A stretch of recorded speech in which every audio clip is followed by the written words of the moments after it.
The movie opens up with a young woman sobbing as she runs away from a castle, seemingly in a hurry. The young woman walks up a hill, still sobbing, as thunder rumbles in the distance. She stumbles across the fields until she eventually reaches a village and approaches an inn, before falling unconscious outside. A priest wearing a fedora, named St. John, comes out of the establishment and carries her into the inn. He places the woman in front of the fire so she can dry off, while the maids at the inn watch on in shock. St. John asks the woman her name, and before she can answer, she remembers when a young man who used to torment her called her name, Jane Eyre. Jane has a flashback to when she was younger, tormented by a boy similar to her in age, named John Reed. In the flashback, John is wielding a sword, trying to find Jane who was hiding from him. Jane hid behind a curtain, reading a book while John was distracted by his mother. Eventually, John found her, snatched the book, and struck her so hard that she began bleeding from her head. Jane attacked John in a fit of rage and was reprimanded by John's mother, who had her maids lock Jane in the red room. Jane protested and pleaded with the maids not to lock her in there as it was haunted, but she was ignored.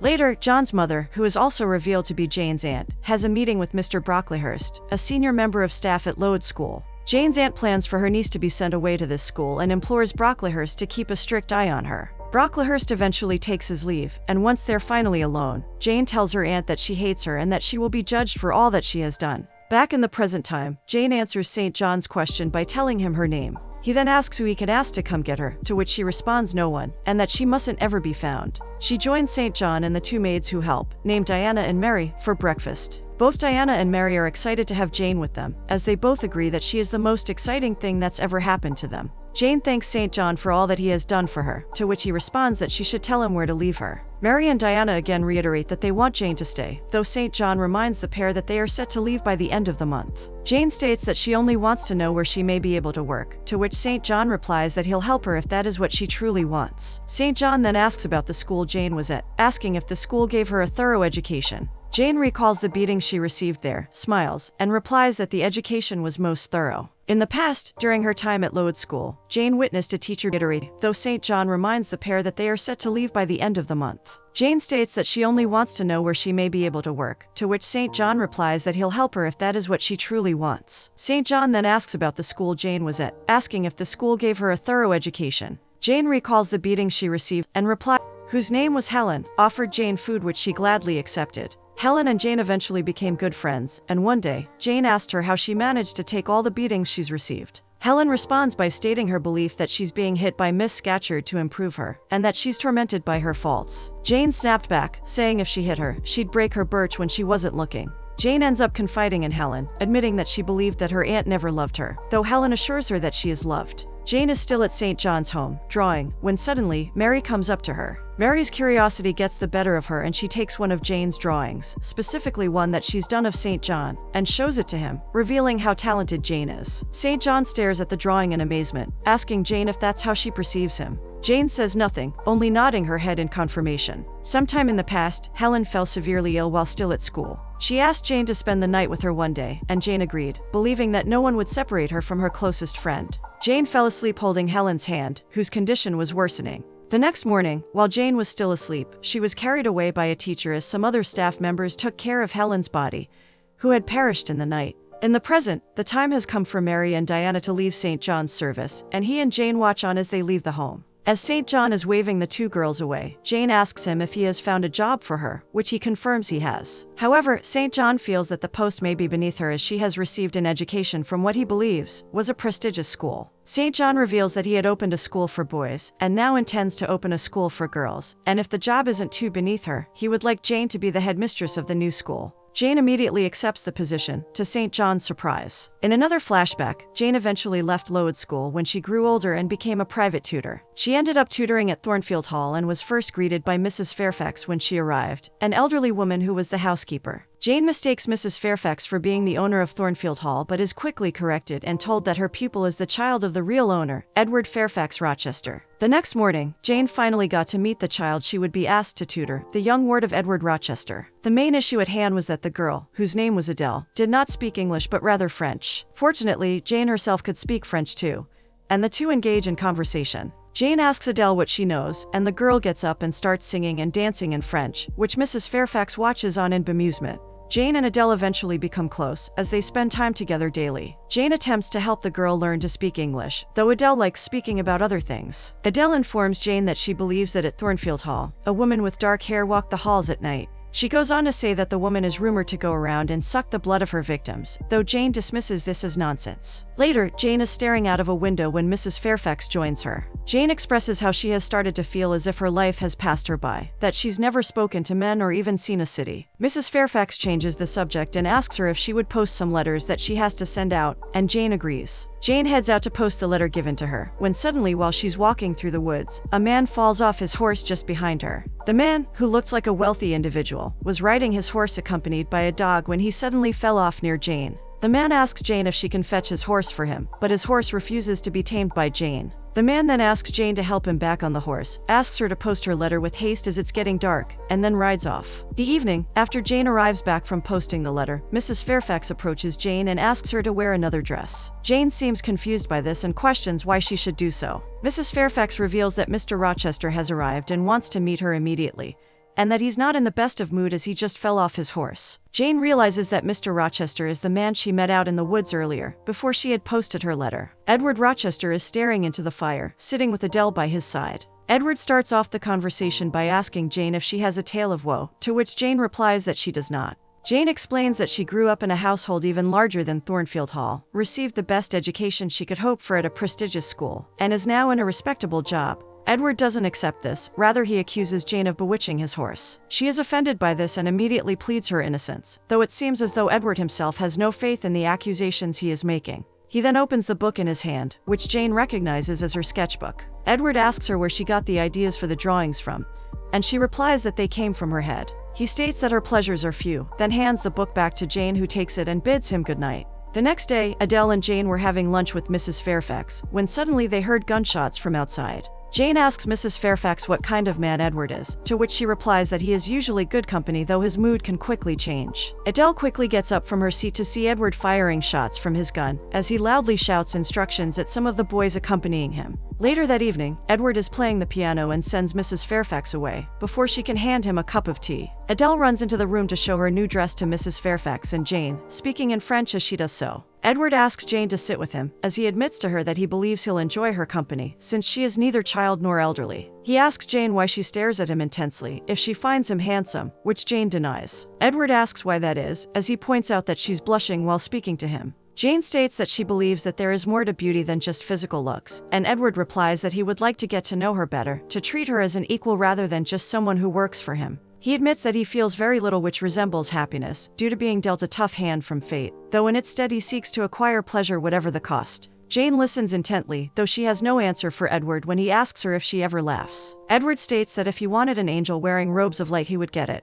As he leans closer to Jane, she claims that the conversation is nearing nonsense, and walks away, and Edward is amused by her informality. Jane is fast asleep in her room when she is suddenly woken up by the sound of a woman laughing outside. She immediately lights a candle and heads into the hallway, calling out to check if anyone is there. There is a loud thud in the distance and Jane ends up walking into Edward's room, and she is shocked to see one of the curtains ablaze. Jane immediately rushes to Edward, forcibly waking him from his slumber. Edward wakes up coughing as smoke has spread through the room and rushes to Jane's aid, who is trying to put the fire out, ravaging his room. They both work together to eventually put out the fire. Then Jane informs him that she was awoken by a sound coming from outside her room. Edward is confused as to what she is saying, as he listens to her while getting dressed. He instructs her to stay in his room while he leaves to attend to some business. Eventually, it's morning and Edward returns to his room to find Jane sitting in a chair. He instructs Jane to not tell anyone about the fire, and before she can leave, grabs her hand and is grateful that she saved his life. The two of them stare in each other's eyes, and Jane informs Edward that she holds no debt over him. Edward leans in to kiss her, but Jane pulls away and says she must go, much to his disappointment. After breakfast, Jane is surprised to notice that Edward has not sent for her. She approaches Mrs. Fairfax, who is folding some towels in the dining area, and asks her of Edward's whereabouts. The senior maid informs Jane that Edward has gone away on a trip, headed to Mr. Eshton's place. Mrs. Fairfax also points out that a woman named Blanche Ingram, who she claims is one of Edward's favorites, is also there, and that she believes the two would make a good couple. Later, Jane is teaching Adele geography when her student notices that she's not concentrating and asks if she's okay. Jane immediately answers that she is fine, though it is clear that she is thinking about Edward's absence from the mansion. Sometime in the not-too-far future, Jane is sitting in her room drawing in her sketchbook when Mrs. Fairfax bursts in, informing her that Edward is coming back home. There is a slight smile on Jane's face, though it quickly fades when Mrs. Fairfax goes on to say that Blanche Ingram is coming with him. Jane offers to help Mrs. Fairfax with preparing the home for Edward's return, which the panicked maid gladly accepts. Eventually, Edward arrives back home and escorts Blanche inside, holding her hand, as Adele and Jane watch the two of them from the window. Mrs. Fairfax comes into the room and informs the pair that Edward has asked both of them to join him and Blanche for dinner tonight, with no exceptions. Afterward, Jane finds herself in a room full of aristocrats, including Edward, Blanche, and some of Blanche's friends and family who have also come along. Blanche gets up and begins singing at the instruction of her brother, and Edward watches her closely as she sings. Jane, no longer being able to sit in the same room as the pompous aristocrats she has nothing in common with, leaves the room with haste. Edward follows after her, asking why she left the room suddenly. Jane stares at him and smiles, informing him that she is just tired. Edward questions her why she looks pale and depressed and asks what she's been up to while he's been away, to which she replies that she's been teaching Adele. Just then, Mrs. Fairfax interrupts the two of them, informing Edwards that a man named Richard Mason from Jamaica has come to visit him. Edward sends Fairfax to escort Richard to his study, which she does so immediately. Edward hunches over his desk and asks Jane if she'll ever leave him like his friends always do. Jane replies that she would never leave a friend, but then is stopped by Richard Mason entering the room, who comes in and embraces Edward.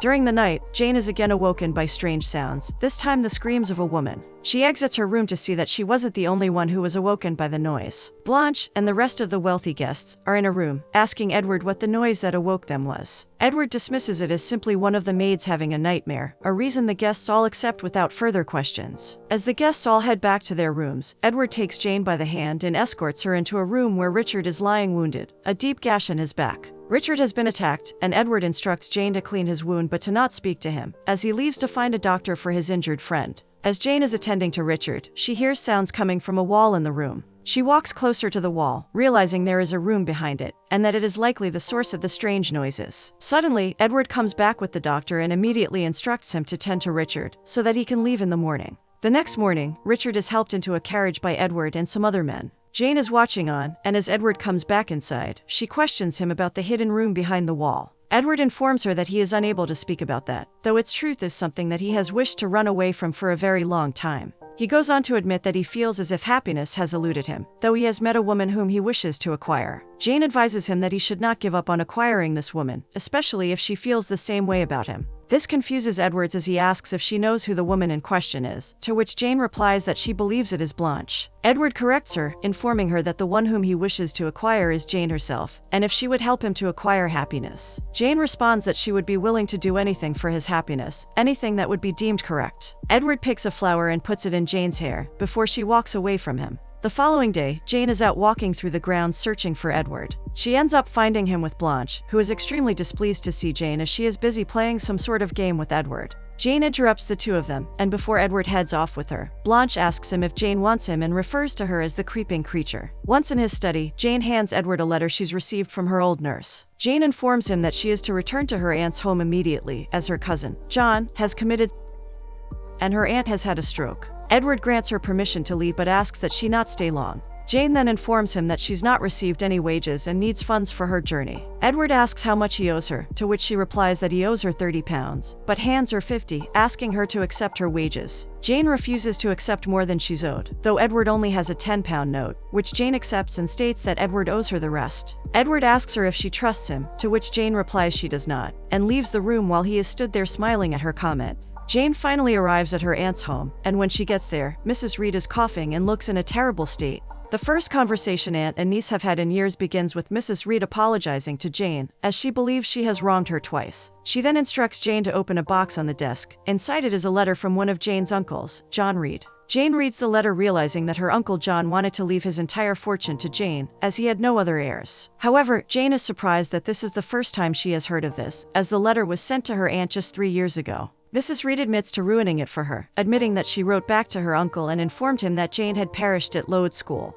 Jane asks her aunt why she should do something like this, and Mrs. Reed states that she believed that her niece had cursed her. However, Jane holds no grudge against her, informing her aunt that she has her full forgiveness. Eventually, Jane writes back to her uncle, informing him that she is very much alive and hopes that she can one day meet him as he may be her final living relative. Sometime in the near future, Jane arrives back at Thornfield Hall. Edward is sitting outside reading a book when he spots Jane walking back. He is delighted that she has returned and asks to touch her to make sure she's real. Jane grabs his hand without much hesitation, as she states that the feeling is mutual. Once inside, Mrs. Fairfax informs Jane that Edward is intending to travel through Europe soon. Fairfax goes on to say that Edward has been singing more often recently, and many of Blanche's operas at that, convinced that they'll announce an engagement soon. Adele comes into the room and rests her head on Jane's shoulder, who is seemingly shaken by the recent news. Later, Jane asks Edward about this, who isn't surprised that Mrs. Fairfax has revealed that he intends to put his neck in the sacred noose that is marriage. Jane states that Adele should be sent to school and that she will find another job, and takes her leave after congratulating him.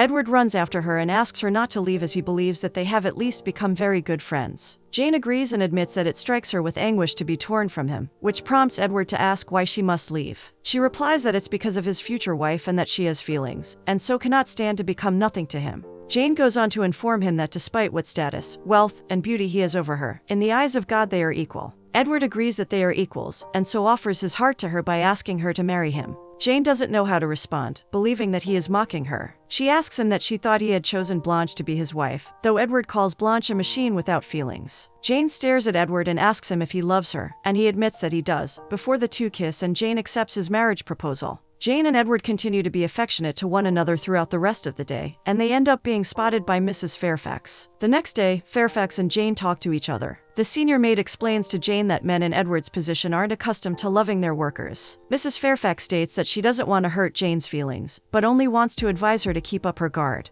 Jane is saddened by the notion that Edward may betray her, though Mrs. Fairfax pleads with Jane to be wary and keep him at a distance. The days go by and Jane and Edward spend most of their time together, wandering the grounds of Thornfield Hall and laughing. For the first time, Jane is seemingly happy. She shows her wedding dress to Adele, who is taken aback by how stunning it is. Eventually, the day of the wedding comes, and as soon as she gets dressed, Jane is escorted by Edward to a church, and seems overly eager to get the wedding ceremony over and done with. Just as the priest is conducting the ceremony, a bearded man enters the church and exclaims that the marriage cannot go on as an insurmountable obstacle exists. Edward takes no interest in this and demands the priest to proceed with the ceremony, but the man carries on and reveals that Edward is married to his sister, Bertha. Just then, Richard, who has now fully recovered from his stab wound, enters the church. The bearded man reveals that the register for Edward's marriage to Bertha was signed by Richard. Edward, now furious, walks over to Richard and attempts to strangle him, though the priest stops him. Also, Bertha is revealed to have been living at Thornfield Hall all this time. Edward tells the church that Jane is innocent, and that she had no idea that she was being entrapped by a defrauded wretch such as himself. He grabs Jane's hand and asks the priest, the bearded man, and Richard to come meet his wife. Edward escorts everyone, including Mrs. Fairfax and the rest of the maids, to the room behind the wall that Jane found earlier. He opens the door and introduces them all to his wife, Bertha, someone who has succumbed to insanity. Bertha stares at Jane and embraces Edward, who refers to her as his demon. She spits at Jane while being held by Edward, then begins attacking him as Jane runs from the room.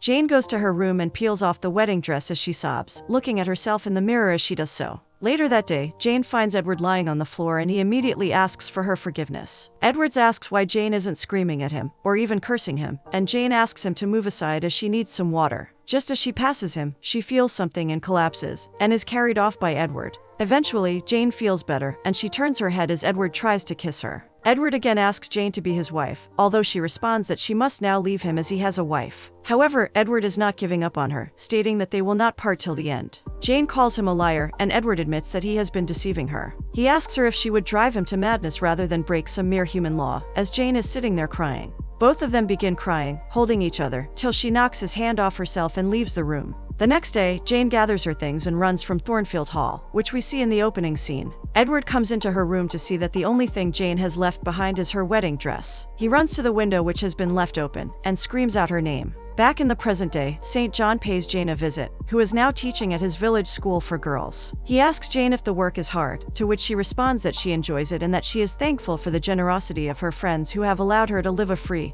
an honest life. St. John asks Jane not to give in to the temptation of going back to whatever she has left behind, to which Jane agrees. Later that night, it is snowing heavily, and Jane is sitting on her own at her home when there is a knock at the door. Jane opens the door, and for a brief moment, she hallucinates that Edward has arrived, and the two kiss, although she realizes that it is St. John at her door. She wonders what brings him to her home at this time of hour, especially considering the weather. St. John sits down and reveals that he has been in contact with a man named Mr. Briggs, who is searching for a woman named Jane Eyre. Hearing this, Jane is overcome with worry. She admits that she has been lying to him and that her name is Jane Eyre, not Jane Elliot as she had told him. She also asks St. John if Edward has been looking for her, which he denies. He notices that Jane is overcome with worry and laughs, stating that she is now rich as her uncle, John Eyre, has passed and left his entire fortune to her. She is shocked, and St. John asks her to sit down as he makes them tea. Jane asks him to take some of the money as she owes him and the sisters a debt for saving her life, but St. John swiftly refuses. She then asks him to accept her as a sister, which St. John reluctantly accepts. Sometime in the future, Jane joins Mary and Diana as their new sister. St. John is reading a Bible passage the three of them are listening to, and when it's ended, Mary and Diana kiss St. John on the cheek. He then approaches Jane and kisses her on the lips, which surprises her. Later that day, St. John comes to see Jane in her room.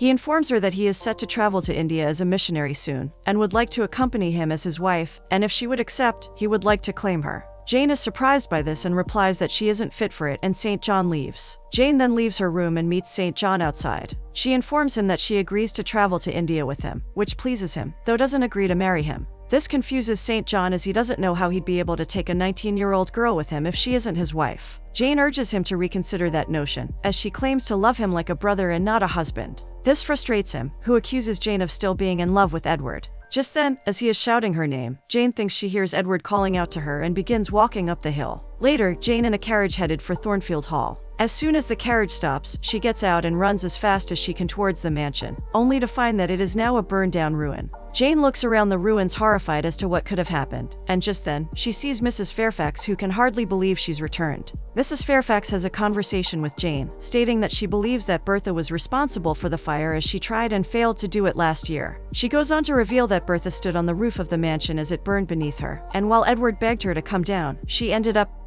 Jane then goes off to find Edward, who is sitting on a bench underneath a tree. Edward, now blinded and unable to walk without a stick, doesn't even realize Jane is approaching him. When he asks who's there, Jane doesn't reply but just touches his hand. He then touches her face and realizes it's Jane, who informs him that she has come back to him. Edward is convinced it's a dream, which Jane asks him to wake from before embracing him.